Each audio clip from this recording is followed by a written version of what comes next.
Empire.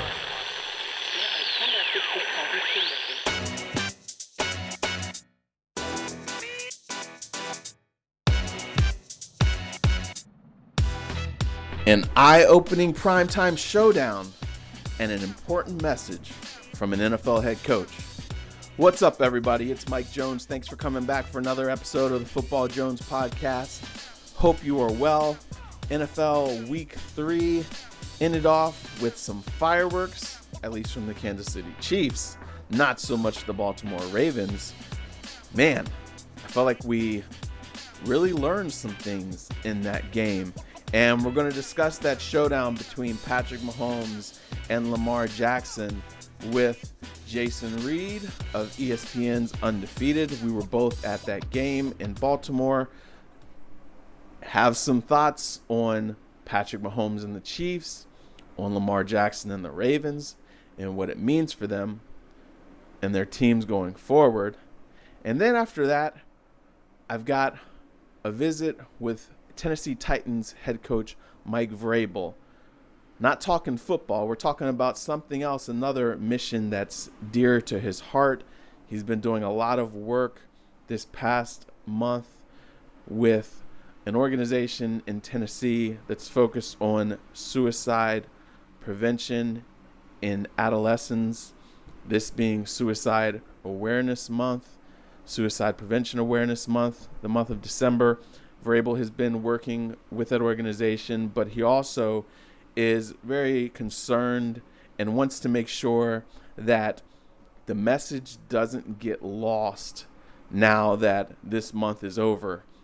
And he has some tips and advice for how parents and educators and even young people can look out for the people in their lives to try to help prevent and combat what he calls this silent epidemic. So that'll be the way we wrap up this podcast.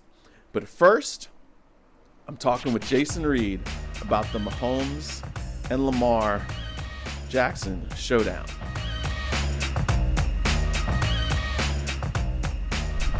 All right, so here we are with Jason Reid of the Undefeated. You know him, Year of the Black Quarterback, Era of the Black Quarterback. I don't know which installment he's working on right now. Probably working on a movie or something like that. We saw the documentaries that you did. That was really good stuff. But here right after the Ravens-Chiefs game, I wanted to talk to you, get your impressions, because I thought this was a huge statement game for Patrick Mahomes and the Chiefs that look, hey, we have not dropped off. I am still the best quarterback in this league, no matter what the NFL 100 rankings say, no matter what contract statuses say. You know, he's got the richest contract. Watson got the most per year, even though it's a shorter deal, but he left no room for doubt, I felt like, with this performance tonight. Yeah, I agree. I mean, 5 total touchdowns, 4 passing, had only 11 incompletions and 42 attempts and 385 yards. But more than that, you just saw the ability to just move up and down the field. The Chiefs shot themselves in the foot by a short missed field goal, a missed extra point, a one potential touchdown pass. Was it Robinson or that was Hardman. Yeah. I mean, the Chiefs could have put this game away by 3 touchdowns really early, but they're so talented on offense, and they're good enough on defense. But they're so talented on offense, it's like, okay, well, we'll just go down and score the next possession. So, yeah, I totally agree with you. He's the guy, and look, Russell Wilson's having a phenomenal year in Seattle right now. Lamar Jackson will come around this year. Deshaun Watson, I don't know if he doesn't have a receiver. Yeah. But, it's Patrick Mahomes.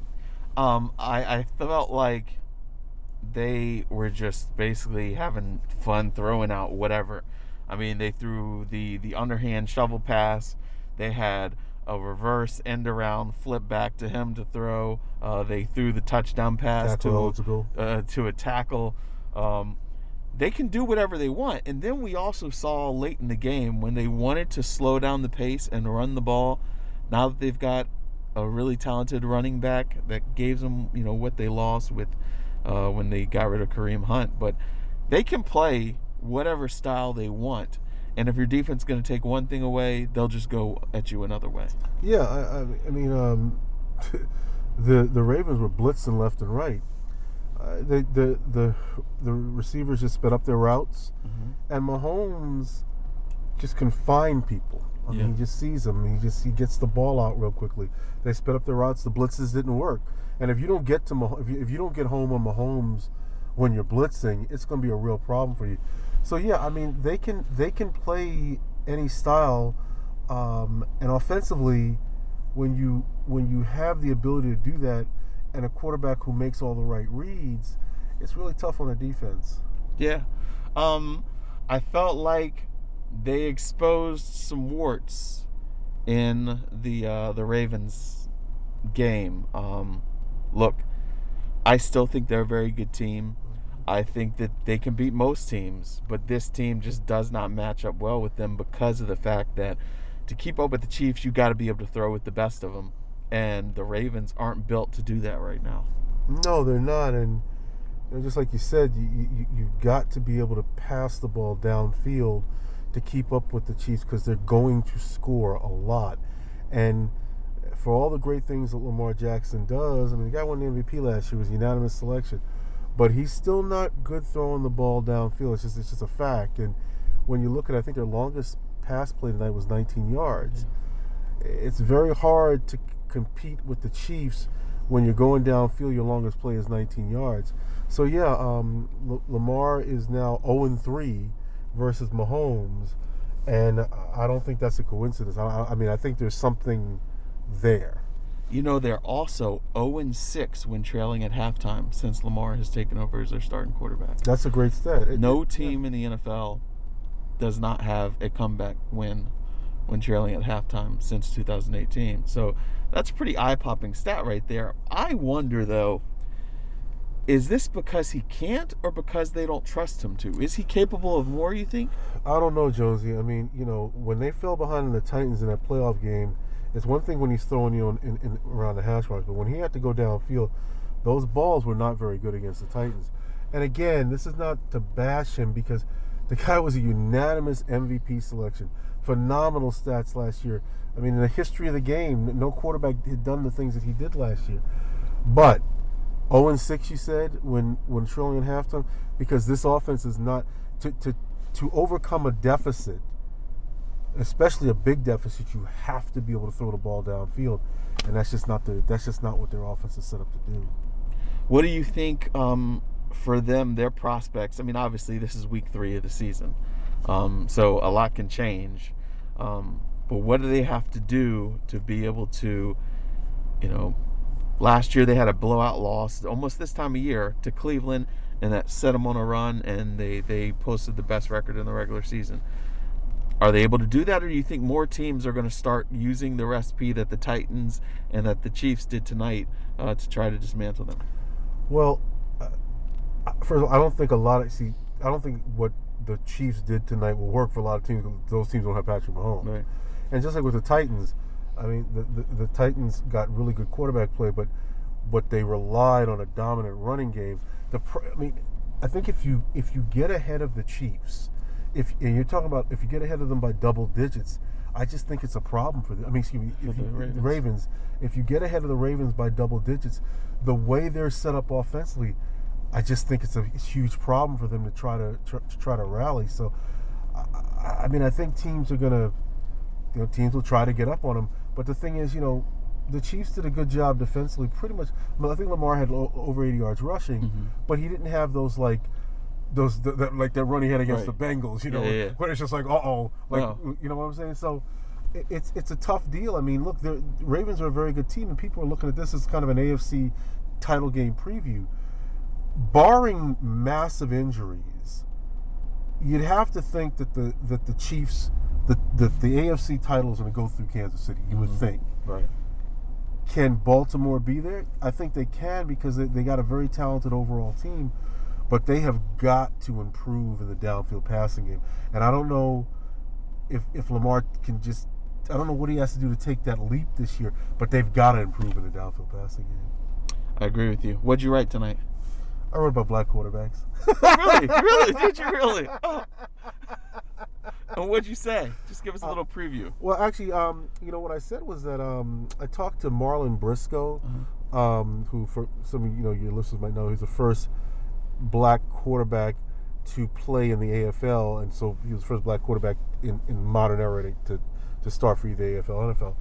And he told me that, like, Mahomes is getting better, and I was like, what do you mean? He's like there are things that are in his game now. You can tell he recognizes, not just like reading coverages, but he understands what defenses are trying to do, and he said he's going to get better. So that was what I wrote about. Pretty scary. And that'll be on the Undefeated now? Is it live? As long as I'm still employed. No, I mean, but that's like, this is coming out Tuesday, so it's published on Tuesday? Yes, it will. Okay. Tuesday morning. Yep. Okay, Yep. Good deal. All right, so go to the Undefeated, check him out. You're on Twitter at J Reid ESPN. Yeah, he's not a very good tweeter. Man, I'm the best. I'm the best tweeter. You know I'm the best tweeter. He tweets and then laughs. You can see he just know. laughs at his tweets. But anyway, thanks, J Reid. I appreciate your time. Good to see you. Anytime, partner. Been a while, it has. Hopefully we'll be back on the road again sometime soon. Hopefully with fans sometime soon. Yeah, I know. Yeah. It's still weird being at these games without fans in the stadium. Do you like the cardboard cutout things and stuff? I mean, I guess it's cool for fans to be able to see their faces, but it's just weird to me. It doesn't do anything for me. Yeah. I guess it looks better on TV. I guess. But I don't know. I can kind of, take it or leave it. It seems kind of creepy to me, but I don't know. Yeah, yeah. I hear you. Okay. All right, man. Thanks so much. Anytime, buddy. How did you get involved with this? I know that you all had a member of your staff, I was told. But why was this something that really kind of touched you and was important for you to get involved with? Well, they had reached out. The folks at the Jason Foundation had reached out and sent an email, and I just kind of read it and looked at it again and thought about it, and then really thought it was something that I really wanted to do, and could help draw awareness to something that is critically important. Not only the suicide prevention, but the mental health and well-being of our adolescents. I've got a 20-year-old son and an 18-year-old son, and obviously I think that the environment in which they are growing up in is different than the one that I grew up in, with social media and the make-believe life that gets portrayed in those avenues.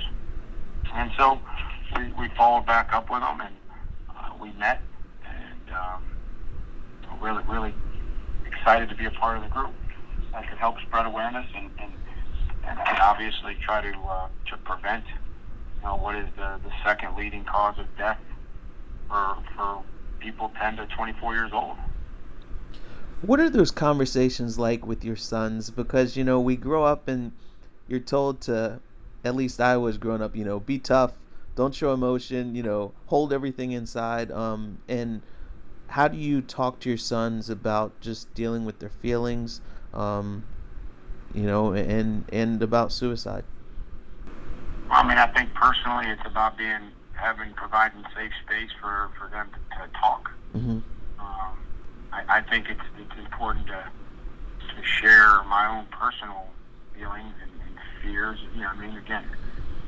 I've learned through, again, my own communication and therapy, and that when you're in the river, on one side is anxiety and the other side is depression, and you're trying to steer clear of those. You're trying to steer clear of worrying about the past, and try not to worry about what could happen wrong in the future. You're just trying to focus on the present. And I think we try to do that with our own players. Our own players here with our clinician, with our player engagement people. What was that experience like for you all as an organization? And how did you talk to your guys? How did you all work through it when you lost a member of your staff to suicide? Well, it was at a tough time to be able to communicate with the players because it was after we had left for what would have been considered the break, the summer break, where we finished up the veteran minicamp, and George had had taken his life. Mm-hmm. And there were a few people from the staff and the organization still around town, and we saw them at the funeral. But when they came back, I just explained to them and talked to them about, what had happened. And, I think the one thing that the Jason Foundation tried to do is educate, teachers and people and parents about what the potential, and friends about what the warning signs could be, potentially. That,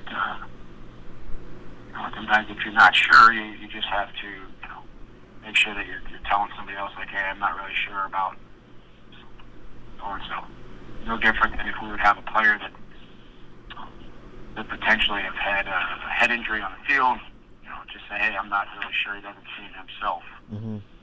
But our situation with dealing with George was a little different because we didn't have many people around the organization in town after the minicamp. Right. And then what is your role with the foundation? How are you helping, to educate not only you guys on your team, but the members of the community and your fans abroad as well? Well, just continuing to be, active and be available for them to do PSAs, to be, a spokesperson for them, but also, appreciate and value the hard work that they do and try to raise money for them and awareness.